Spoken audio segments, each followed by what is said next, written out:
At dinner, my husband's ex looked at him and said, "I can give you a baby if you want, because your wife isn't capable of it."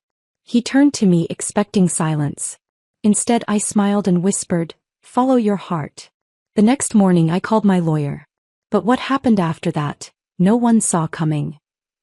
The words came out of Brooklyn's mouth so casually, like she was offering to loan us her car instead of proposing to destroy my marriage. "I can give you a baby if you want because your wife isn't capable of it." She said it while looking at Miles with theatrical sympathy, her hand reaching across my dinner table to touch his arm. I had cooked for 3 hours. I had set out our wedding china. I had opened the expensive wine and told myself I was being mature by hosting my husband's ex-girlfriend, proving we were secure enough to welcome his past without threat. Before we continue, I want to thank you for being here to witness stories of strength and self-preservation. If you believe that women deserve dignity and respect in their own homes, please consider subscribing. It's free and helps us reach others who need to hear this. Now let's see how this unfolds. I was wrong. This was not about security. This was an ambush, carefully planned and perfectly executed, and I had provided the venue. Miles did not defend me. That was the detail that changed everything. He did not immediately shut her down or tell her how inappropriate she was being. Instead, he turned to look at me with an expression I could not read, something between curiosity and expectation, waiting to see how I would respond to being humiliated in my own home. In that frozen moment, every excuse I had made for his behavior over the past 6 months collapsed. The late nights at work. The secretive phone calls. The way he had become animated and engaged whenever Brooklyn's name came up in conversation. This was not innocent friendship. This was betrayal that had been building for months, and I had been too trusting or too afraid to acknowledge it until Brooklyn forced me to see it. I smiled at my husband and said 3 words that would end our marriage. "Follow your heart." He thought I was giving him permission. What I was actually giving him was enough rope to hang himself with, and a front row seat to watch me take everything he thought was his. But to understand how I ended up at that dinner table hosting my own humiliation with wine and good china, I need to go back 6 months. Back to when I still believed Miles and I had built something that could survive anything. Back to when I was still naive enough to think 14 years of marriage meant something more than just shared history and joint bank accounts. Our life had looked perfect from every angle that mattered to other people. We owned a Victorian home in Portland that we had renovated ourselves, spending weekends stripping wallpaper and arguing good-naturedly about paint colors. Miles worked in corporate finance, steadily climbing toward partner. I managed client relations for a marketing firm, work that paid well and gave me genuine satisfaction. We had routines that functioned smoothly. He went to the gym before work. I took long walks on Sunday mornings. We alternated cooking dinner and watched documentaries together in the evenings.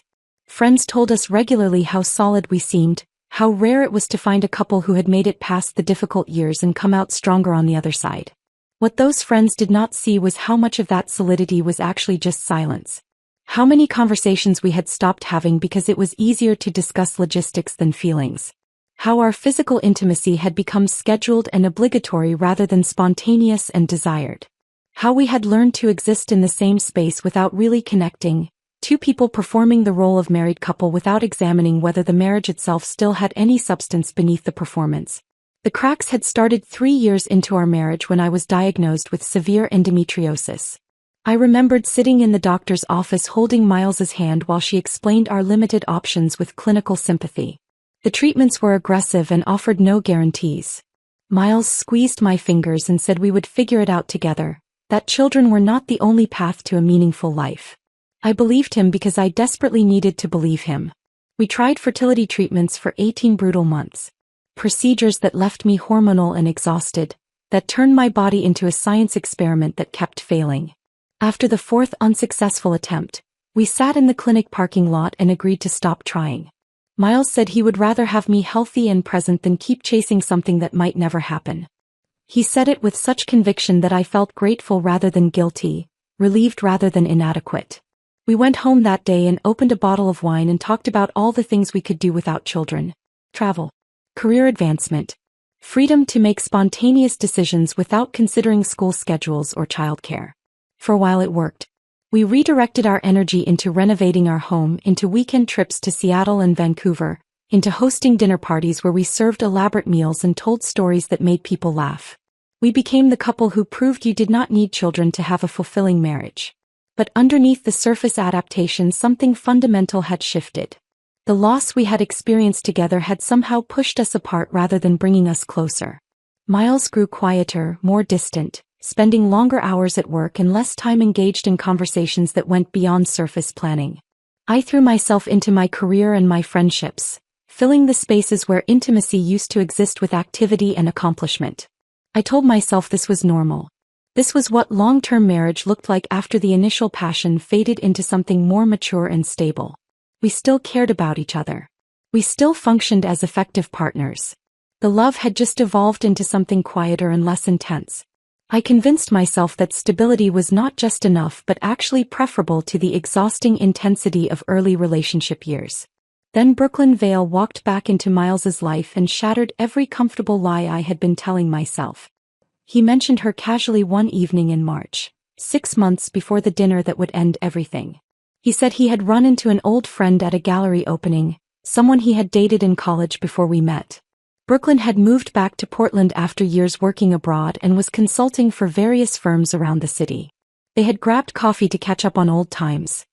He said it so casually, with such apparent innocence, that I barely registered concern. I asked if I knew her from college and Miles said probably not, that they had broken up before he and I met through mutual friends senior year. He described her as passionate but unstable, someone who made dramatic decisions and expected everyone else to accommodate her chaos. I should have paid closer attention to how much detail he volunteered without being asked. Over the following weeks, Brooklyn's name started appearing in our conversations with increasing frequency. She had recommended a new restaurant downtown that we should try. She was consulting on a project at Miles's firm and had interesting perspectives on workplace dynamics. She remembered funny stories from their college days that made him laugh in ways I had not heard in years. Each individual mention seemed insignificant, but collectively they formed a pattern I was working very hard not to see. Miles started checking his phone more often during dinner, smiling at messages he did not share.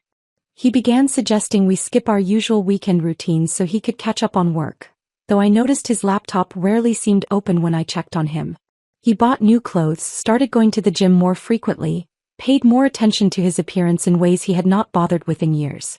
He became animated when talking about his days, but the animation faded when he was actually home with me, as if he was saving his energy and engagement for someone else. I noticed all of it. I noticed and I explained it away because acknowledging what I was seeing would have required asking questions I was terrified to hear answered.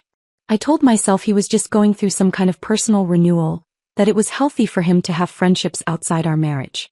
I pushed down the discomfort because I had spent so many years building the narrative of our solid, mature relationship that admitting something was wrong felt like admitting failure. Then Miles suggested we host Brooklyn for dinner, and I ran out of excuses to avoid facing reality.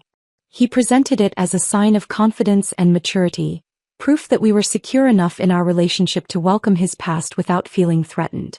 He said Brooklyn had mentioned wanting to meet me, that she felt awkward about reconnecting with him without getting to know his wife.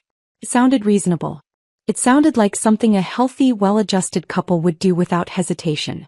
So I agreed, even as something deep in my stomach twisted with warning I refused to acknowledge. I spent 2 days preparing for that dinner. I selected wine from a vineyard we had visited on our anniversary. I cooked dishes I had perfected over years of hosting, recipes I knew would impress anyone with functioning taste buds. I set the table with our wedding china, the expensive set my mother had given us that we only used for truly special occasions. I told myself I was being welcoming and gracious, that this dinner was my opportunity to establish my place in Miles's life, to show Brooklyn that I was the woman who had built a real, lasting partnership with him while she was off chasing romantic fantasies in foreign countries. I chose my outfit carefully that September evening, wanting to project confidence and ease, wanting to seem completely unbothered by the presence of my husband's ex-girlfriend in our home. As I arranged fresh flowers in a vase and checked the roast one final time, I actually believed I was demonstrating emotional maturity and strength. I thought I was rising above petty jealousy and insecurity. I had no idea I was setting the stage for my own public humiliation, arranging the flowers and lighting the candles for a performance where I would play the role of fool. Brooklyn arrived exactly on time. I heard her voice before I saw her, warm and familiar with Miles in a way that told me they had been talking regularly enough to develop new rhythms of conversation, new inside references I was not part of. Miles opened the door and she stepped inside wearing a silk dress that looked painted onto her body, carrying expensive wine and confidence that seemed to expand and fill our entire home the moment she crossed the threshold. Miles hugged her and the embrace lasted several seconds too long, his hand settling on the small of her back with casual intimacy that made my throat tighten even as I told myself I was overreacting. She turned to me with a smile that looked practiced rather than genuine. "You must be Lila. I've heard so much about you." I shook her hand, noted that her grip was firm and her eye contact just slightly too intense, and welcomed her into my home with warmth I absolutely did not feel. And then the performance began, the long, slow march toward the moment when Brooklyn would stop pretending and Miles would reveal exactly who he had become when I was not paying close enough attention. The first course had gone exactly as I feared it would. Brooklyn dominated every conversation, her laughter too loud, her touches on Miles's arm too frequent, her references to their shared past too intimate. I smiled and nodded and refilled wine glasses while watching my husband transform into someone I barely recognized. He was animated in ways I had not seen in years, finishing her sentences, laughing at inside jokes I was not part of, his whole body turned toward her as if I had ceased to exist at my own dinner table. By the time I cleared the salad plates and brought out the main course, I had already started to understand that this dinner was not what Miles had presented it as. This was not a casual reunion between old friends. This was something else entirely, something that had been building while I remained willfully blind to every warning sign. We had just finished the main course when Brooklyn set down her fork with deliberate precision. The gesture felt choreographed, like she had been waiting for exactly the right moment to deliver whatever she had come here to say. The temperature in the room shifted. I felt it before she even opened her mouth, the way the air changes before a storm breaks. She looked at Miles with theatrical sympathy, her head tilting slightly to the side in a gesture that was probably meant to appear compassionate but instead looked calculated and cruel. She said she had been thinking about something Miles had mentioned to her privately, something about his desire for children. My hands froze on my wine glass. The world seemed to narrow to just that sentence, those specific words that told me my husband had been discussing our most intimate pain with his ex-girlfriend, sharing feelings he had stopped sharing with me years ago. We had not talked about children in any meaningful way since we stopped treatments. After the final failed attempt, we had sat in that clinic parking lot and agreed to move forward, to accept our reality and build a different kind of life together. Miles had said he was at peace with it, that he would rather have me healthy than keep chasing something that might never happen. I had believed him. I had trusted that we were grieving together and then healing together, that our decision to stop trying was mutual and final. But apparently, Miles had been having very different conversations with Brooklyn. Conversations about desires he supposedly no longer had. Conversations about a future that apparently did not include me except as an obstacle to be worked around. Brooklyn's voice dropped to an intimate register that excluded me even while she was speaking directly about me. The shift was subtle but unmistakable, like she was sharing a secret with Miles that just happened to concern his wife. She told him she had been thinking about his situation, about what he was missing, about what she might be able to offer that I could not. Then she said the words that would end my marriage. She told Miles she could give him a baby if he wanted because I was not capable of it. She said it with practiced casualness, as if she were offering to loan him a book or recommend a restaurant rather than proposing to destroy everything I had built over 14 years. Her hand reached across the table to touch his arm, a gesture of comfort and intimacy that made my stomach turn. The silence that followed felt like drowning in ice water. Every sound in the room disappeared except for my heartbeat pounding in my ears. Time seemed to stretch and distort, seconds becoming hours while I waited for Miles to react. I waited for him to shut her down immediately, to tell her how inappropriate and cruel she was being, to defend me against this grotesque proposition delivered at our dinner table. He did not. Instead, Miles turned to look at me with an expression I could not read, something between curiosity and expectation. He was waiting to see how I would respond to being publicly humiliated in my own home. Waiting to gauge whether I would make a scene or swallow this latest indignity the way I had apparently been swallowing smaller ones for months without realizing it.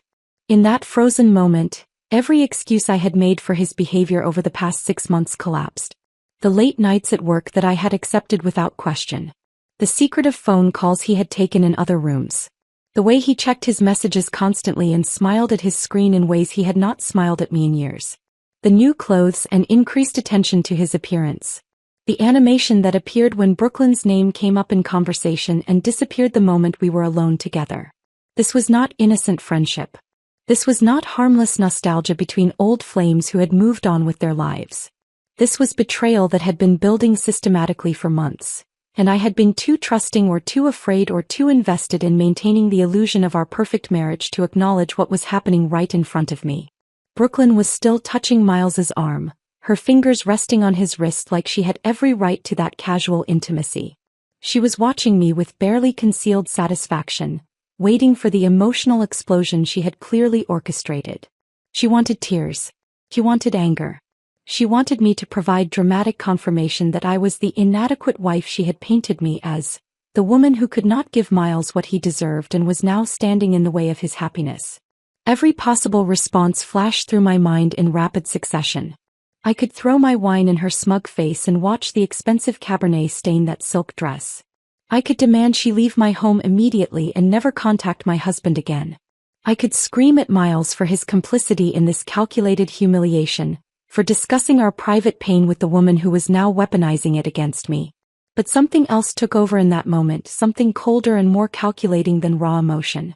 I looked at Brooklyn's satisfied smirk, at the way she was still touching my husband's arm, at Miles's uncertain face as he waited for my reaction.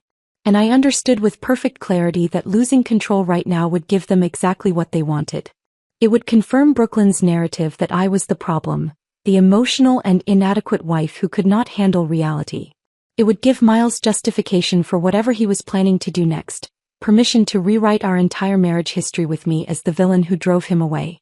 So instead of giving them the scene they expected, I made a choice that would define everything that followed.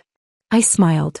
Not a warm smile or a forgiving smile, but the kind of smile that comes from a place beyond rage, from somewhere cold and strategic that I did not know existed inside me until that exact moment. I looked directly at my husband, holding his gaze with perfect composure, and delivered my response with calm that felt almost inhuman. I told Miles to follow his heart. My voice was steady and quiet, each word carefully chosen and deliberately spoken. The phrase hung in the air between us, and I watched Brooklyn's expression shift from satisfaction to confusion. She had expected tears or anger or some kind of emotional collapse. Instead, I had given her nothing to work with, no drama to feed off, no confirmation that her cruelty had landed the way she intended. Miles looked almost relieved, and that reaction told me everything I needed to know about how far gone he already was. He interpreted my composure as consent rather than strategy, my calm as acceptance rather than declaration of war. He thought I was giving him permission to pursue whatever fantasy he and Brooklyn had been building together during those secret coffee meetings and private conversations. But they were both wrong about what those 3 words actually meant. I was not giving Miles permission. I was giving him enough rope to hang himself with. I was documenting his choice in real time, creating a witness to his failure to defend me, setting in motion a plan that neither of them would see coming until it was far too late to stop. They thought they were winning. They had no idea I had just declared war, and that by the time they realized what was happening, I would have already taken everything that mattered. Brooklyn finally removed her hand from Miles's arm, looking uncertain for the first time that evening. She tried to recapture her earlier confidence, suggesting we move to the living room for dessert and coffee, as if we were all just going to continue the evening like nothing significant had happened. Miles started to stand still, watching me with that mixture of relief and confusion. I excused myself from the table with perfect grace, citing a headache that was only partially fabricated. My head was pounding, but not from pain. From rage and clarity and the beginning of a plan that was forming with crystalline precision in my mind. I told them to please enjoy dessert without me, that I just needed to lie down for a few minutes in the quiet. Miles started to protest, perhaps recognizing that he should at least pretend to be concerned about my sudden departure. But Brooklyn touched his arm again, her voice low and soothing, telling him to let me rest, that I probably just needed space to process. The presumption in her tone, the way she was already making decisions about what I needed in my own home, made my jaw clench so hard I thought my teeth might crack. I walked upstairs with measured steps, not allowing myself to rush even though every instinct screamed to run. I heard their voices resume below, lower now, conspiratorial. They were probably discussing my reaction, analyzing whether I had truly accepted Brooklyn's proposition or if this was just the calm before some delayed storm. They would find out soon enough exactly what kind of storm was coming. I closed the bedroom door behind me and locked it with hands that had finally started to shake. The composure I had maintained downstairs was cracking now that I was alone, adrenaline flooding my system in waves that made my legs unsteady. I sat on the edge of our bed in the darkness, listening to the muffled sound of voices drifting up from the dining room. Miles and Brooklyn were still talking, their conversation punctuated by her laughter, the sound grating against my nerves like nails on glass. I pulled out my phone and stared at the screen for a long moment, my thumb hovering over the contacts. What I was about to do would change everything. There would be no going back from this decision, no possibility of reconciliation or working things out. But then I thought about the way Miles had looked at me when Brooklyn made her grotesque proposition, that expression of curiosity rather than outrage, and my thumb moved with sudden certainty. Patricia Holland answered on the third ring despite the late hour. Her voice was alert and professional, the tone of someone accustomed to calls that came when lives were falling apart. I explained the situation in clinical detail, keeping my voice low and steady even as tears ran silently down my face. I told her about the dinner, about Brooklyn's calculated cruelty, about Miles's failure to defend me. I described the text messages I had seen over the past months, the ones I had dismissed as innocent but now understood were building blocks of betrayal. Patricia listened without interruption, and when I finished there was a pause that felt heavy with assessment. Then she asked if I understood what I was actually requesting, that this was not just divorce preparation but a comprehensive legal strategy designed to protect my interests while exposing his vulnerabilities. She used the phrase scorched earth, and something about hearing it stated so plainly made the reality of what I was doing crystallize in my mind. I looked at my reflection in the darkened window across from the bed. The woman staring back at me looked unfamiliar, her face composed but her eyes hard with determination I had never seen before.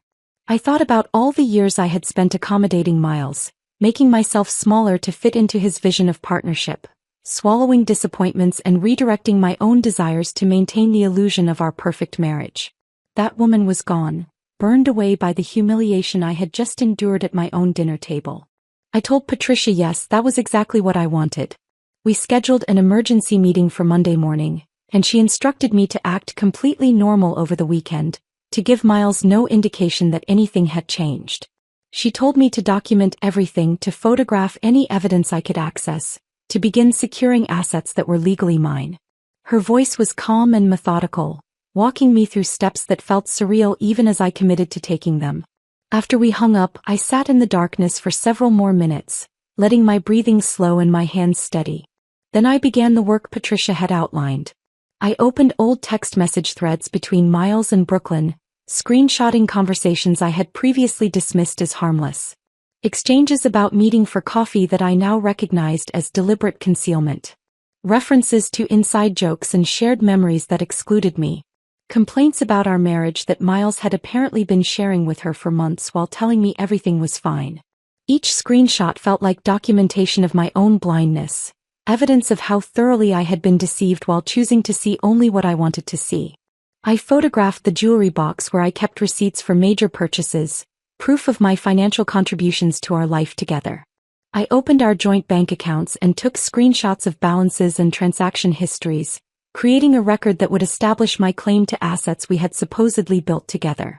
Downstairs, I heard the front door open and Brooklyn's voice saying goodbye, followed by the sound of Miles walking her out.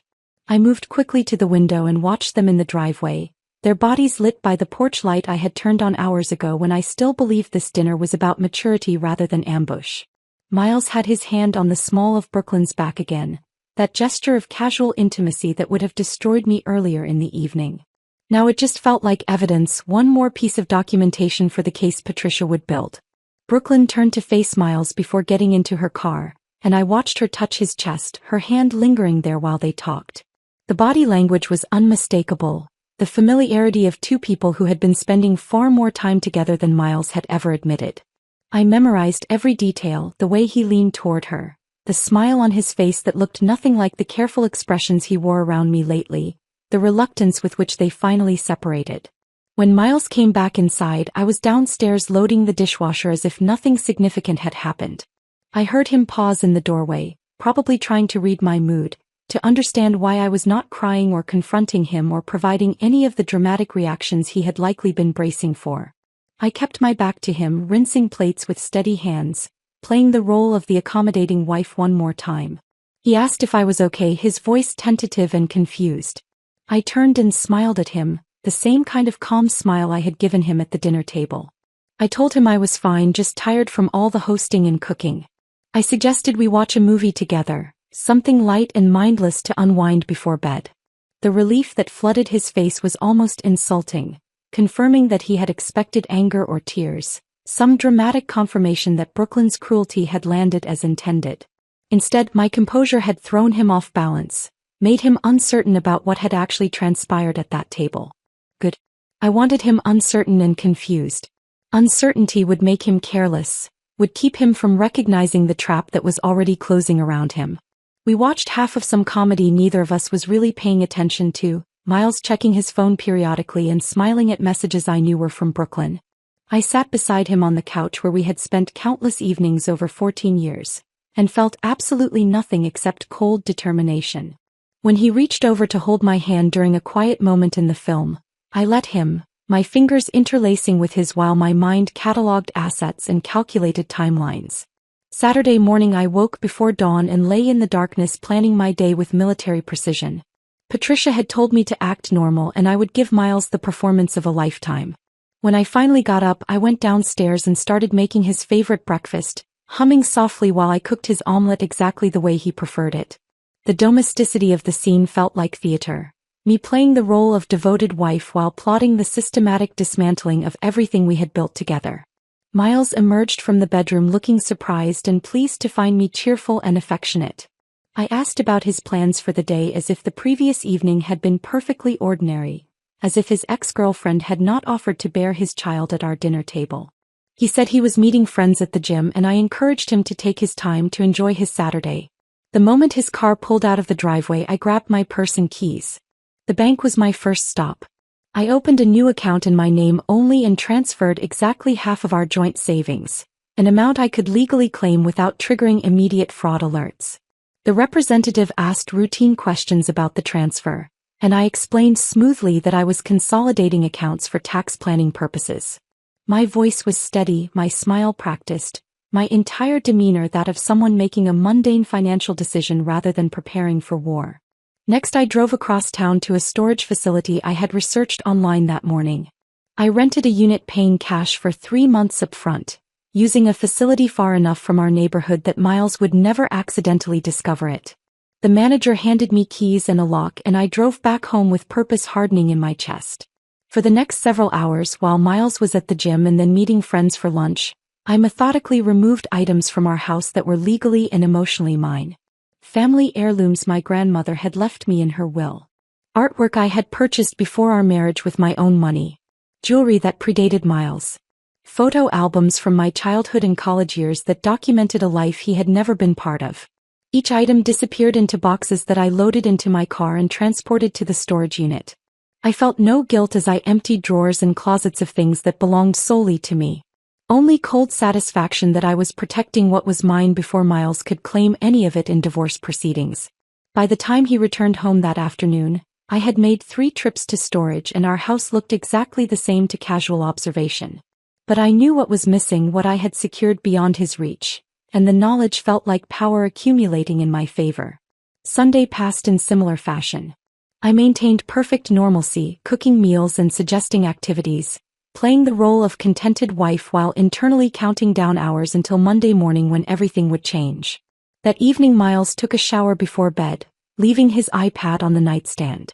A message notification lit up the screen, and I saw Brooklyn's name before I could look away. I picked up the device with hands that had stopped shaking, my movements quick and efficient. The message was explicit in ways that made my stomach turn. Brooklyn referenced conversations about timelines and possibilities, about starting fresh with someone who wanted the same future. She mentioned a doctor's appointment she had already scheduled to discuss fertility options, asking if Miles wanted to come with her to the consultation. I photographed the message with my phone, fingers moving automatically through steps that were becoming routine, adding evidence to a collection that grew more damning with each piece. I heard the shower turn off and set the iPad back exactly where Miles had left it, then returned to my position in bed with my book open to the same page I had been pretending to read. Miles emerged from the bathroom and kissed my forehead, told me he loved me in a voice that sounded sincere enough to have fooled me days ago. I smiled and said it back, the words empty shells that meant nothing except strategic necessity. He climbed into bed beside me and fell asleep quickly, his breathing evening out into the rhythm I had listened to for 14 years. I lay awake in the darkness beside him, staring at the ceiling and wondering how many nights he had lain here planning his betrayal while I slept trustingly beside him. Monday morning arrived with sunshine so bright it felt like mockery. I woke before the alarm, my body already flooded with adrenaline that made sleep impossible. Miles was still breathing deeply beside me, oblivious to the fact that this was the last morning he would wake up in this bed, in this house, in this marriage. I slipped out quietly and went through my morning routine with mechanical precision, each movement deliberate and controlled. I dressed in my navy suit, the one tailored specifically for high-stakes client meetings, the one that made me look polished and unshakable. I applied makeup with more care than usual, wanting to project absolute confidence for what was coming.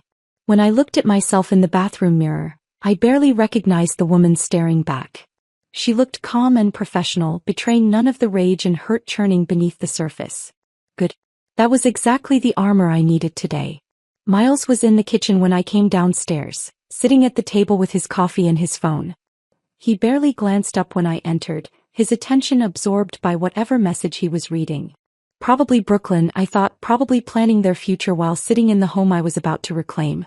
I told him I had an early appointment downtown, keeping my voice casual and light. He nodded absently and said something about having a busy day himself. I walked over and kissed him goodbye, a brief touch of lips that felt like closing a book I would never open again. He smiled at me, completely unaware that he would never see me look at him with anything resembling affection again. The drive to Patricia's office felt surreal, like I was watching myself from outside my body. The city was waking up around me, people heading to work and school, living their normal Monday mornings while my entire existence was about to transform. I parked in the garage beneath Patricia's building and took the elevator to the 12th floor, my heels clicking against the marble with each step.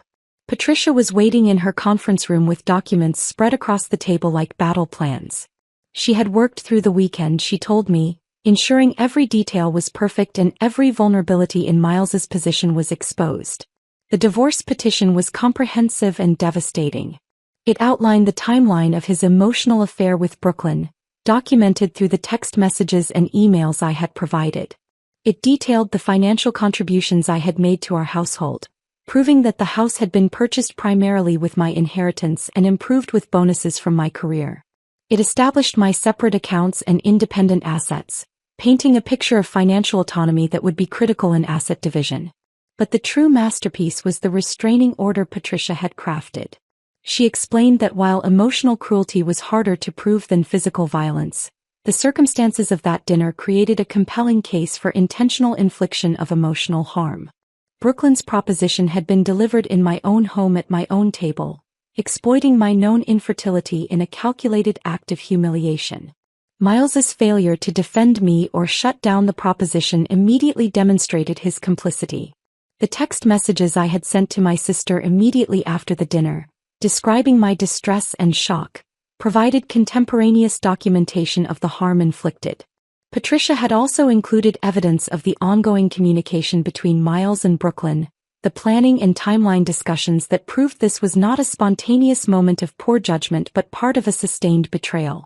The restraining order would require Miles to vacate our home immediately and maintain a distance of at least 500 feet from me pending a formal hearing. It would prevent him from accessing the house, from contacting me directly, from controlling any part of the narrative about what was happening. I signed every document with a steady hand, my signature appearing again and again on papers that would dismantle 14 years of marriage in a matter of hours. Patricia watched me carefully, probably assessing whether I might break down or change my mind at this final moment. But I felt nothing except cold determination and relief that I was finally taking action instead of passively accepting betrayal.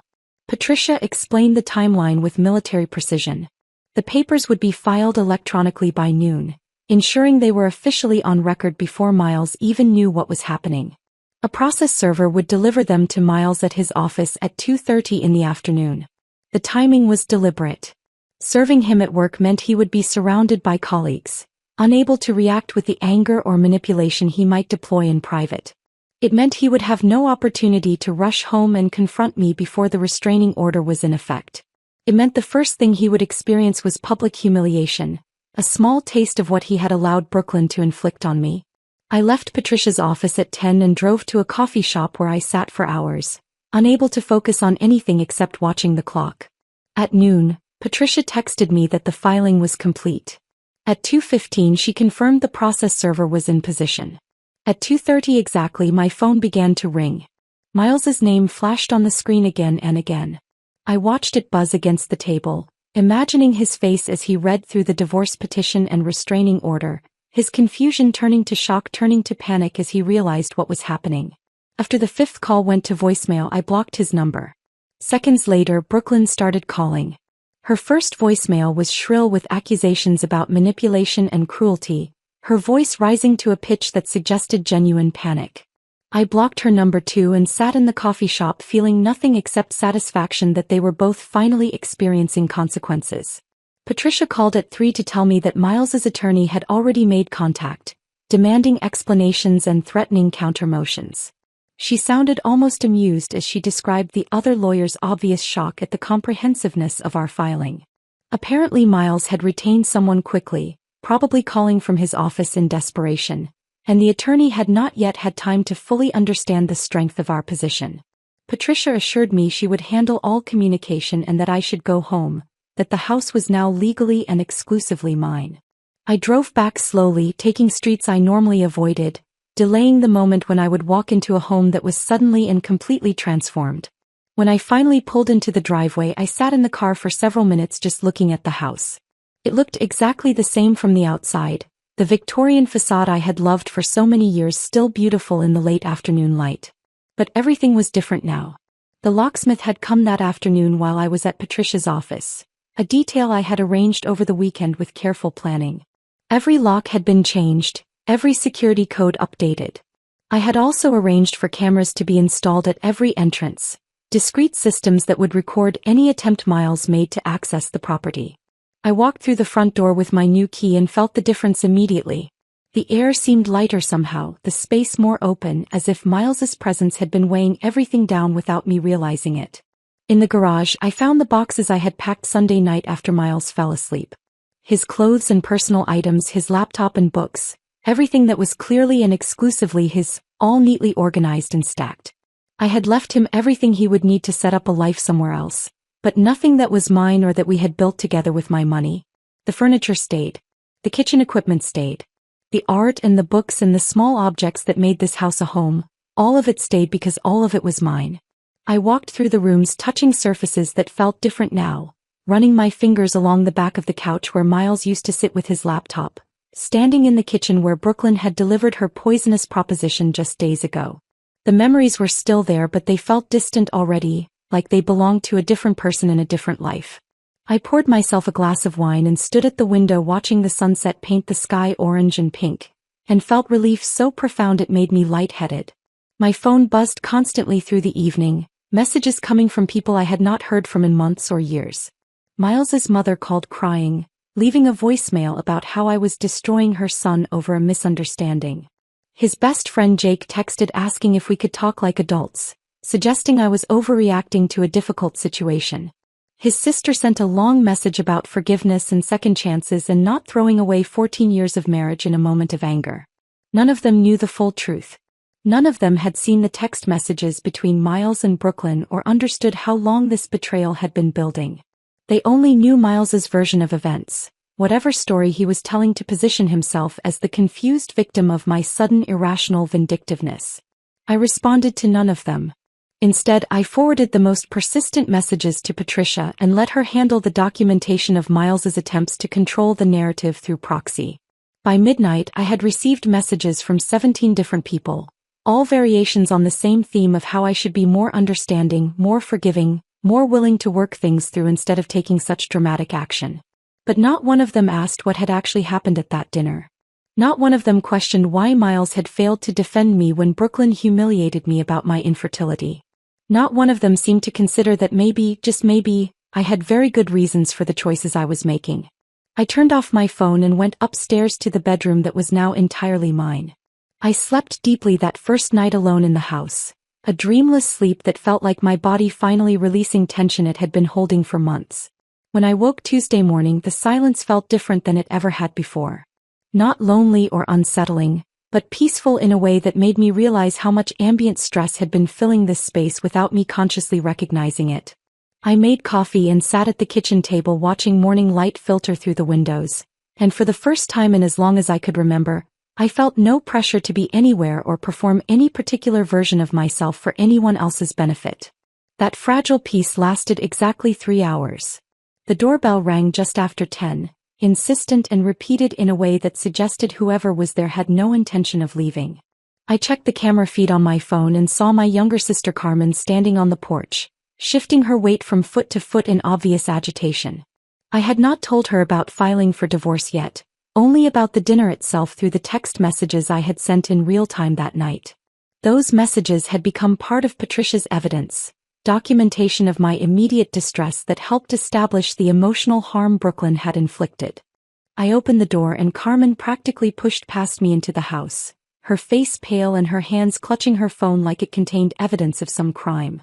She said she needed to tell me something she had been keeping from me, something she should have told me weeks ago but had not known how to handle. The words came out in a rush, tangled with apologies and justifications, and I had to ask her to slow down and start from the beginning.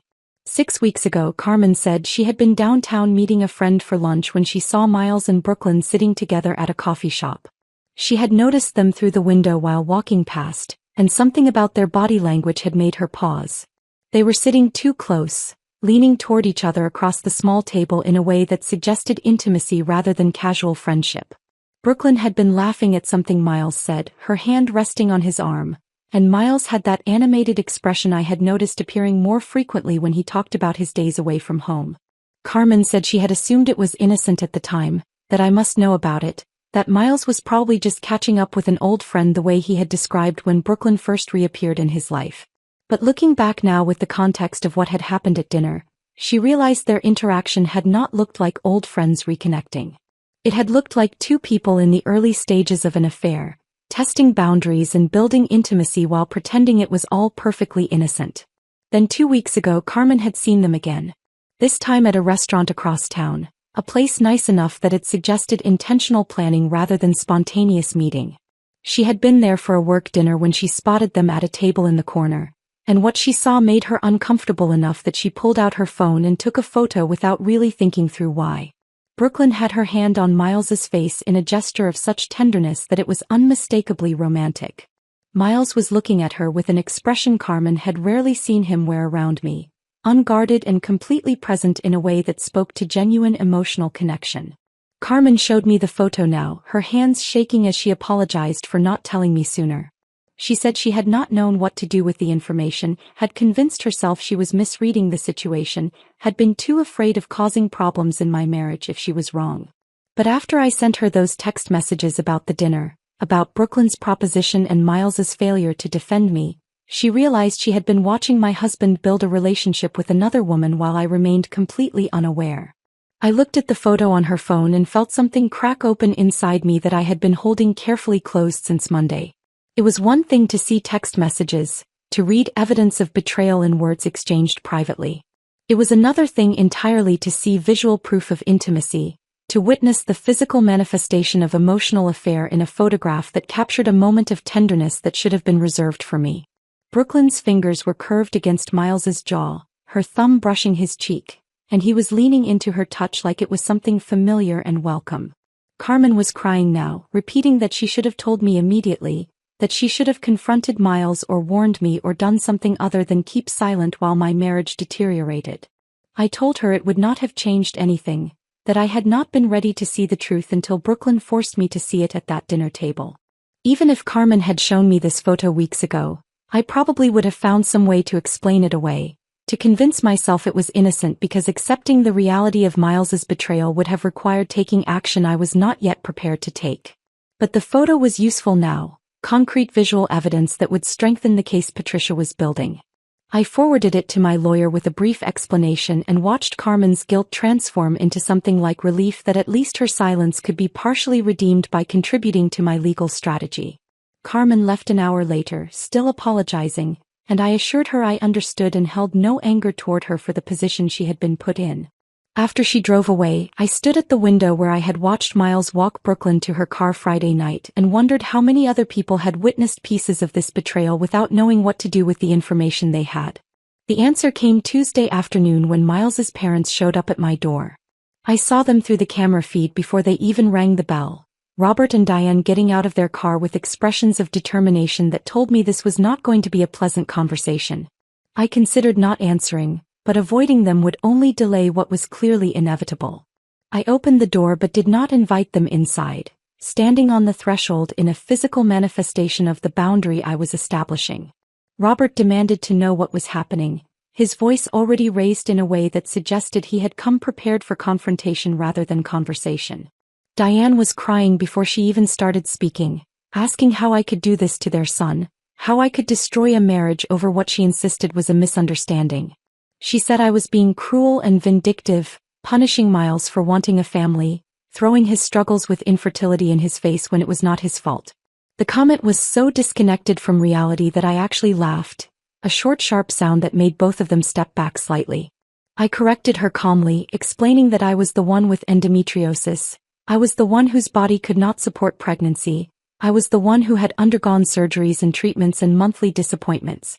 Miles had been supportive through all of that, yes, but he was not the one whose medical condition was being weaponized by his ex-girlfriend at dinner parties. Robert interrupted to demand proof that anything inappropriate had actually happened between Miles and Brooklyn. His voice was loud enough that I glanced around to see if neighbors were watching, and I made the split-second decision to show them exactly what their son had been doing behind my back. I pulled out my phone and showed them screenshots of text messages between Miles and Brooklyn, conversations about starting fresh and building a future together and having the children Miles apparently still desperately wanted despite telling me he had made peace with our childless life. Robert's face went white as he read through the messages. Diane made a small wounded sound and her crying intensified, but this time it seemed directed at shock and disappointment rather than defense of her son. They stood there on my porch for a long moment, both of them clearly struggling to reconcile the evidence I had shown them with whatever version of events Miles had fed them. They left without another word, walking back to their car with the defeated posture of people who had come prepared to fight and instead found themselves confronted with undeniable truth. That evening, Diane called my phone. I let it ring twice before answering, her voice small and broken on the other end. She apologized for what she had said earlier, admitted she had no idea things had gone as far as the messages indicated. She said she had thought Brooklyn was just causing trouble the way she always had, stirring up drama and inserting herself where she was not wanted. But the text messages made it clear this was not one-sided manipulation. Miles had been an active and willing participant in building something with Brooklyn while still married to me. I accepted her apology without offering forgiveness, keeping my voice neutral and detached. I suggested she direct her disappointment and concern at her son rather than at me, that I was not responsible for managing her emotional response to his choices. We ended the call politely but without warmth, and I knew that whatever relationship I might have maintained with Miles's family was now permanently severed. Work became its own complication by Wednesday. Miles and I had always worked in adjacent industries, close enough that we shared some professional circles and attended some of the same networking events. Word of our separation spread faster than I had anticipated, probably helped along by Miles sharing his version of events with anyone who would listen. My colleague Dennis pulled me aside in the break room Wednesday afternoon, his expression uncomfortable as he said he had heard Miles and I were having problems. He hoped we could work things out, he said. That divorce seemed like an extreme response to what was probably just a rough patch that all long marriages went through eventually. I looked at him directly and asked if he knew Miles had been having an emotional affair. Dennis went pale and started stammering that Miles had mentioned reconnecting with an old friend but had never said anything that sounded inappropriate. I realized then that Miles had been carefully crafting his narrative for weeks, telling colleagues just enough to establish plausible deniability while systematically building a relationship with Brooklyn that he knew crossed every boundary of appropriate behavior. Other colleagues became either overly solicitous or obviously distant, their sympathy thinly veiling curiosity about the scandal unfolding in their midst. I started eating lunch at my desk to avoid the break room conversations, keeping my office door closed more often than I ever had before, and responding to collegial small talk with polite brevity that discouraged further inquiry. The professional life I had built carefully over years suddenly felt contaminated by my personal crisis. Every interaction colored by the knowledge that people were talking about me when I was not present, crafting narratives about my marriage and my choices based on incomplete information and whatever version of events Miles was distributing through his own network of contacts. The strain of maintaining professional composure while my private life was being publicly dissected took its toll in ways I had not anticipated. I found myself exhausted by early afternoon, drained not by the actual work but by the constant performance of normalcy. By Thursday evening, I was grateful when Patricia called to schedule our preparation session for the restraining order hearing, giving me something concrete to focus on besides the gossip circulating through my workplace. Friday morning I arrived at Patricia's office to find she had brought in a consultant, a therapist named Dr. Sarah Winters who specialized in emotional abuse cases. Patricia explained that Dr. Winters would help us frame my testimony in ways that would resonate with the judge, that would make clear the psychological harm inflicted by Brooklyn's proposition and Miles's failure to defend me. I had not thought of what happened at that dinner as abuse, had been focused primarily on the betrayal and humiliation aspects. But as Dr. Winters began asking questions, I started to understand how the therapeutic framework could strengthen our legal position. Dr. Winters asked me to describe the evolution of my marriage, not just the dramatic moments but the gradual changes that had occurred over months and years. She wanted to know when I had first noticed Miles becoming distant, when intimacy had shifted from spontaneous to obligatory, when conversations had narrowed from genuine connection to logistical coordination. I found myself describing patterns I had not consciously recognized until I was forced to articulate them aloud. Miles had stopped asking about my work sometime in the past year, I realized as I talked through our typical evenings. He used to ask detailed questions about my projects and clients, would remember names and follow up on situations I had mentioned days earlier.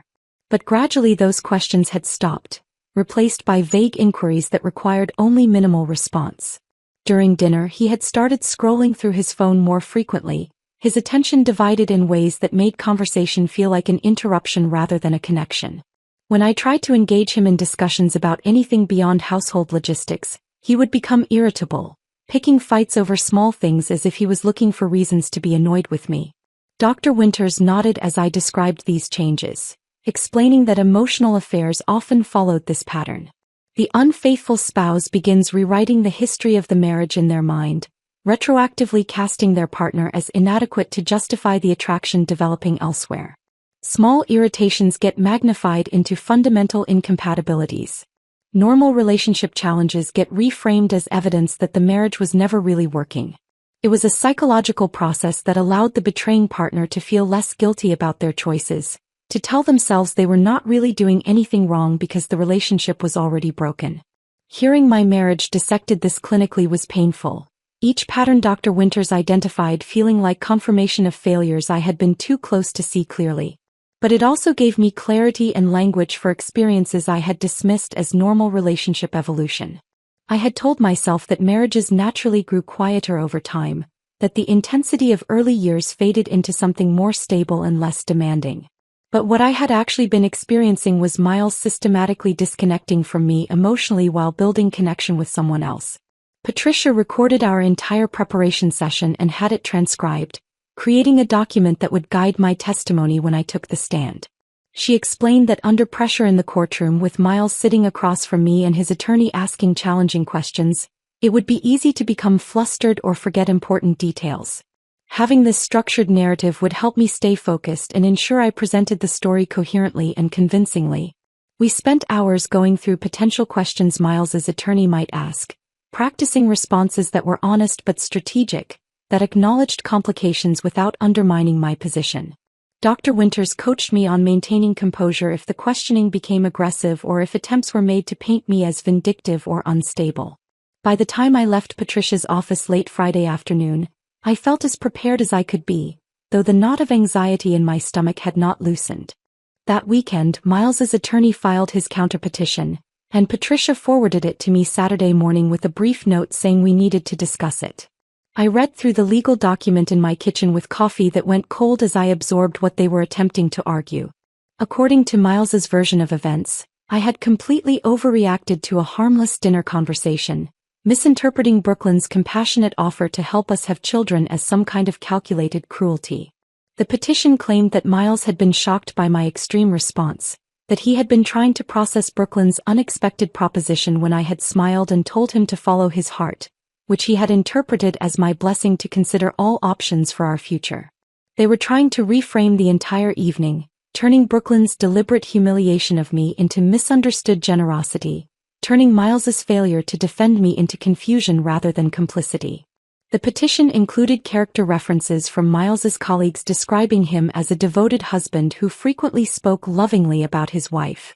It included testimony from his parents stating they had never witnessed any inappropriate behavior between Miles and Brooklyn, that their son had mentioned reconnecting with an old friend but nothing that suggested romantic interest. Reading their version of reality made my hands shake with rage so intense I had to set down the pages and walk away before I could finish. They were gaslighting me through legal documentation, attempting to make me question my own perceptions and reactions, suggesting I was either delusional or vindictive in my interpretation of events that had been crystal clear in their cruelty. The fact that Miles was willing to sign his name to this narrative, to officially claim that Brooklyn's offer had been compassionate rather than calculated, told me more about his character than 14 years of marriage ever had. I called Patricia and she talked me down from the rage spiraling through my chest.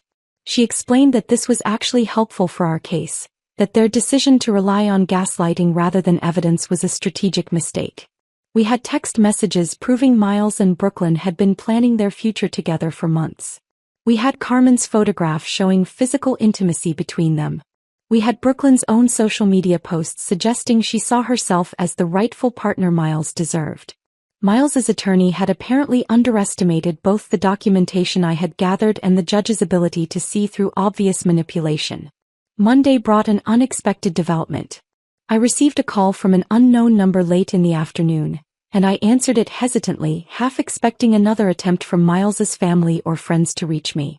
Instead, the woman on the other end identified herself as Vanessa Hartley, explaining that she had been Brooklyn's college roommate and had remained friends with her until about 2 years ago.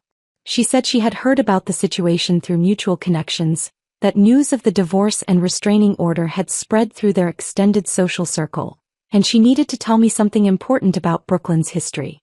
Vanessa explained that what Brooklyn had done to me was not a one-time lapse in judgment but part of a pattern she had observed over years of friendship.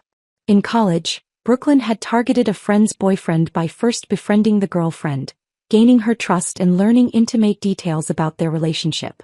Then Brooklyn had systematically undermined that relationship while positioning herself as the supportive friend who truly understood what the boyfriend needed. The manipulation had been so subtle that by the time the girlfriend realized what was happening, her boyfriend had already left her for Brooklyn. That relationship lasted exactly 3 months before Brooklyn grew bored and moved on to someone else, leaving destruction in her wake with no apparent remorse. Vanessa said she had ended their friendship over that incident, disgusted by Brooklyn's calculated cruelty and her complete inability to take responsibility for the harm she caused.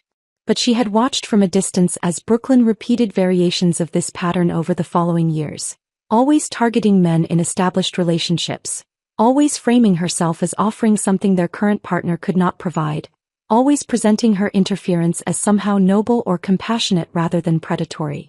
I listened to Vanessa's account with growing recognition of how perfectly it described what Brooklyn had done to me. The dinner invitation that Miles had presented as mature and confident had actually been Brooklyn's opening move, her way of assessing the vulnerabilities in our marriage that she could later exploit.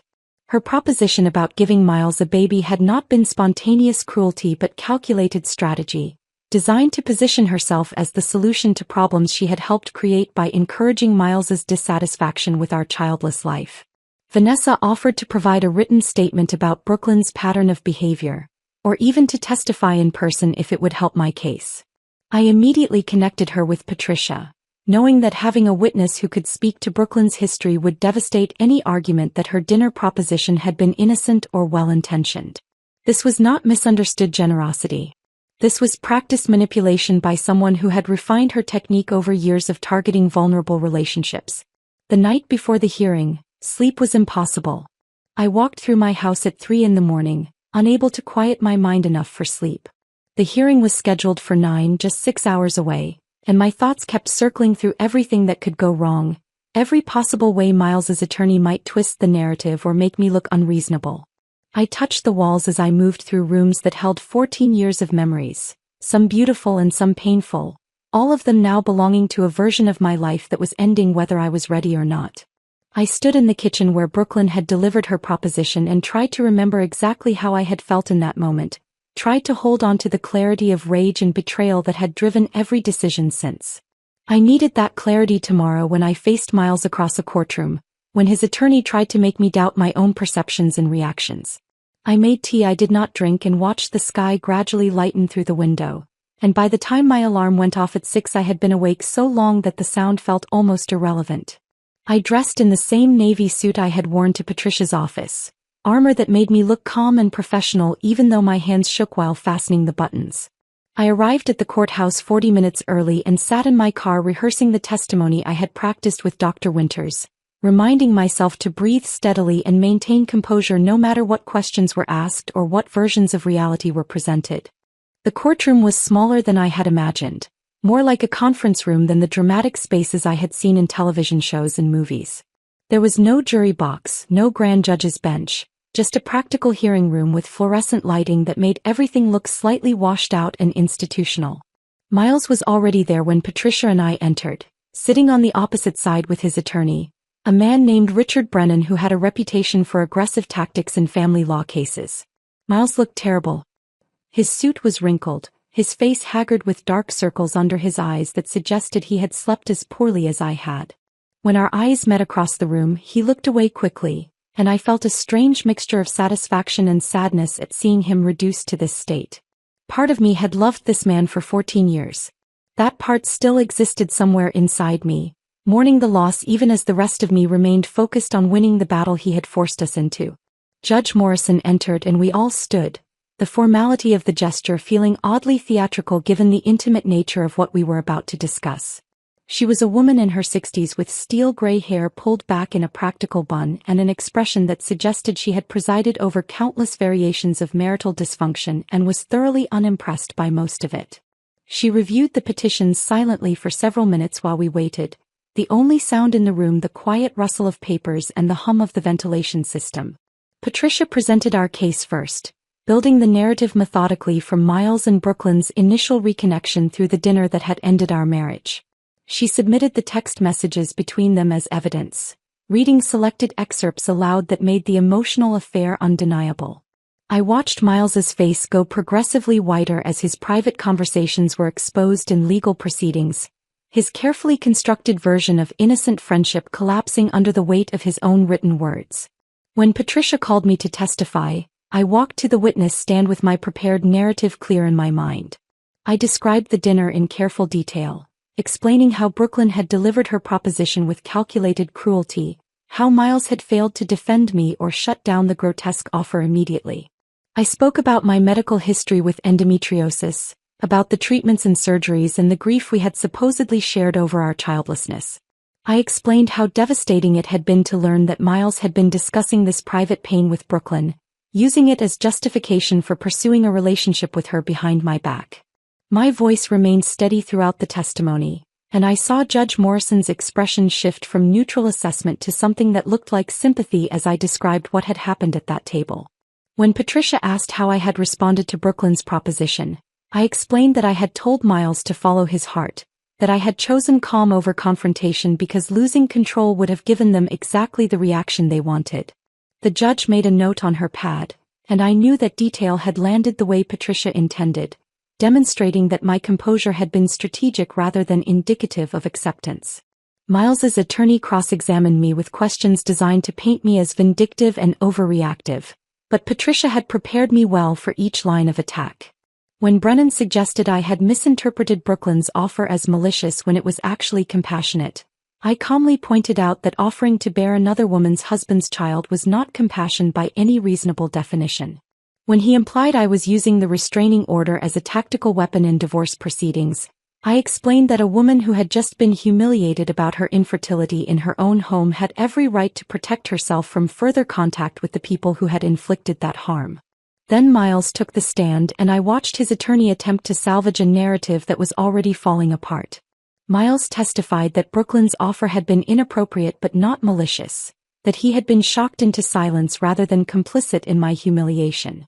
He claimed the text messages were taken out of context, that he had been venting frustrations to an old friend but never seriously considered leaving me for her. His voice carried a note of injured innocence that might have been convincing if not for the documented evidence contradicting nearly everything he said. Judge Morrison asked him directly why he had not immediately shut down Brooklyn's proposition at dinner.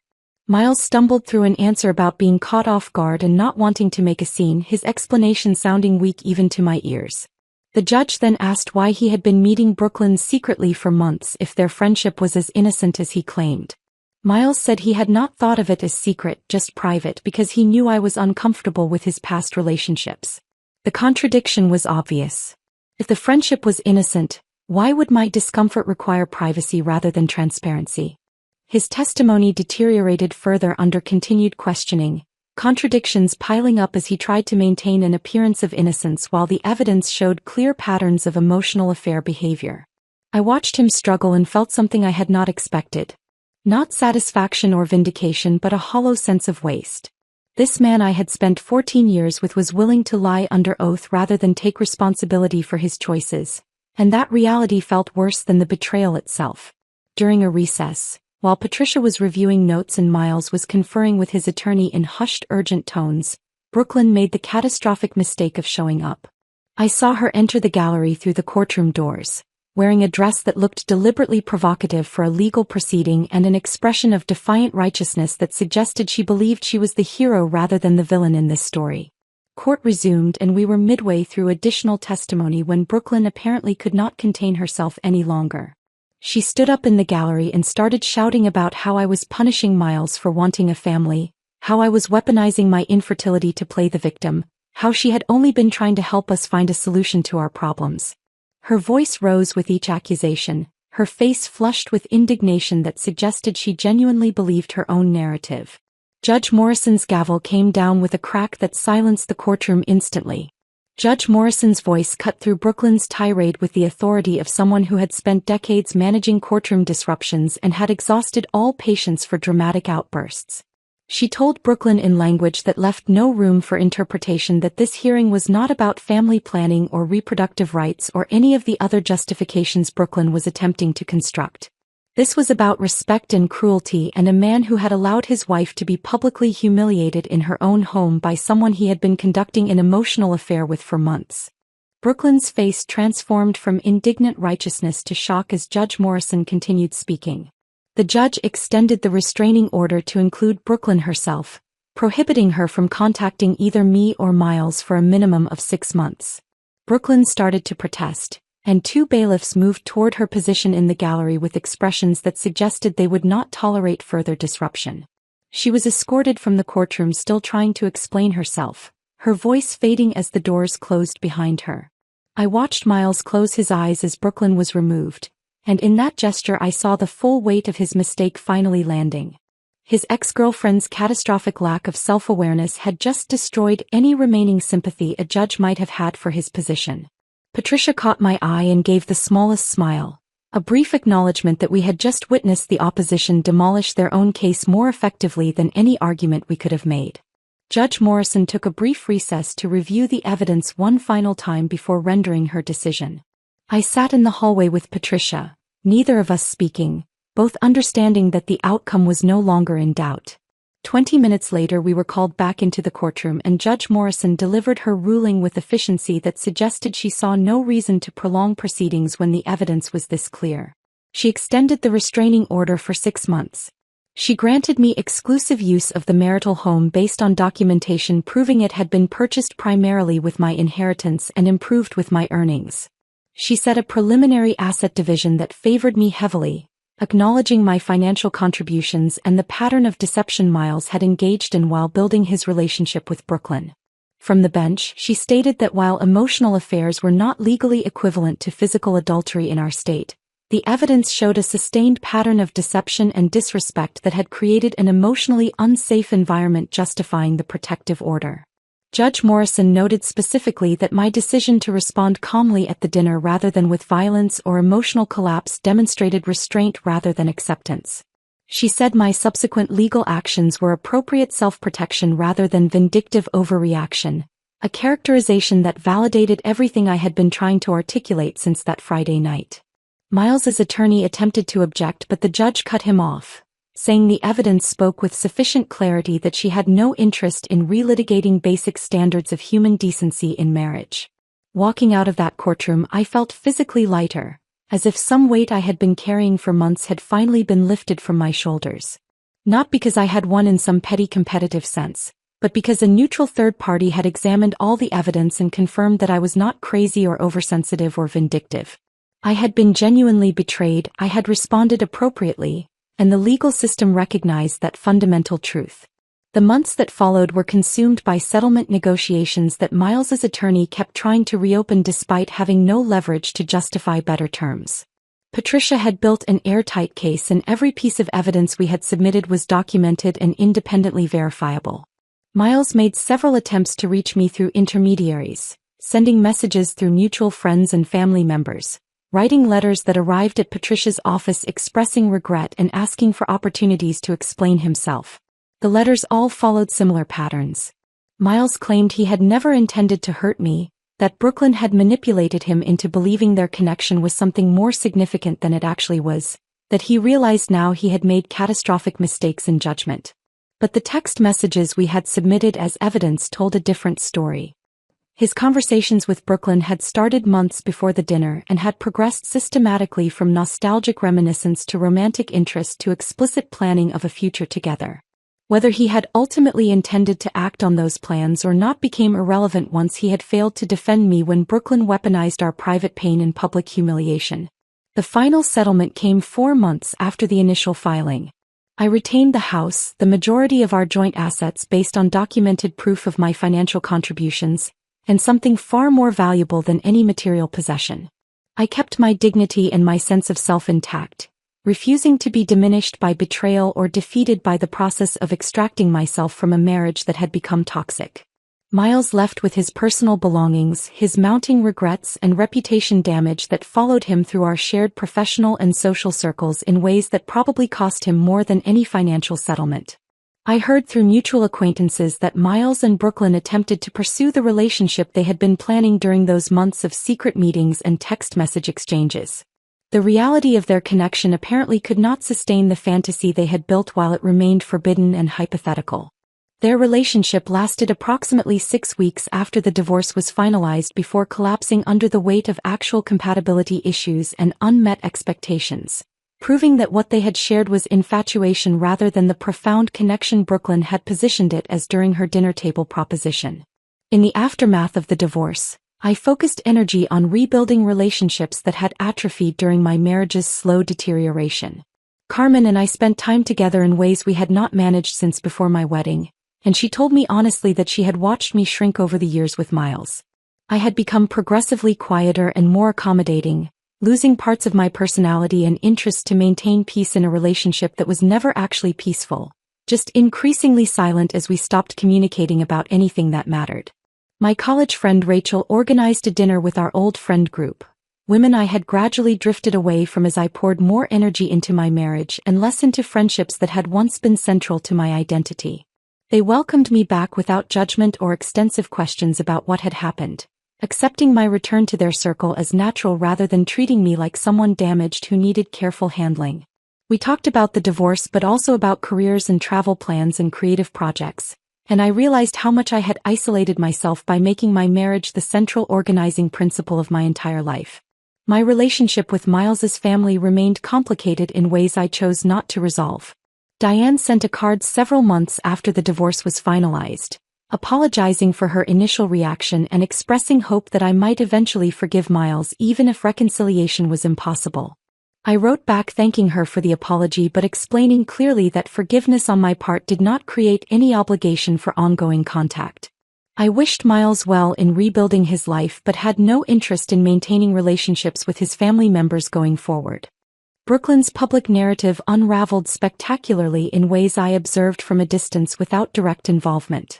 Vanessa's testimony about Brooklyn's historical pattern of targeting men in established relationships had been submitted as part of our court proceedings, and somehow excerpts from that testimony began circulating through our extended social network. People who had initially felt sympathetic toward Brooklyn's social media posts about following your heart and authentic connections started questioning whether she had deliberately orchestrated the destruction of my marriage rather than stumbling into an unfortunate situation. Several mutual acquaintances reached out to tell me they had distanced themselves from Brooklyn after learning the full context of what had happened at that dinner. Brooklyn posted a lengthy defensive explanation claiming she had only been trying to help Miles access the family life he deserved. But the comments section turned hostile as people pointed out that offering to bear another woman's husband's child represented sabotage rather than assistance.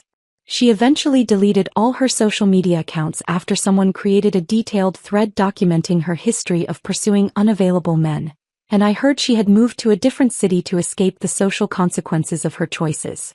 I felt no particular satisfaction in witnessing Brooklyn's social destruction. Only a grim acknowledgement that actions eventually generate consequences, and she was finally experiencing the natural results of behavior she had apparently engaged in for years without facing meaningful accountability.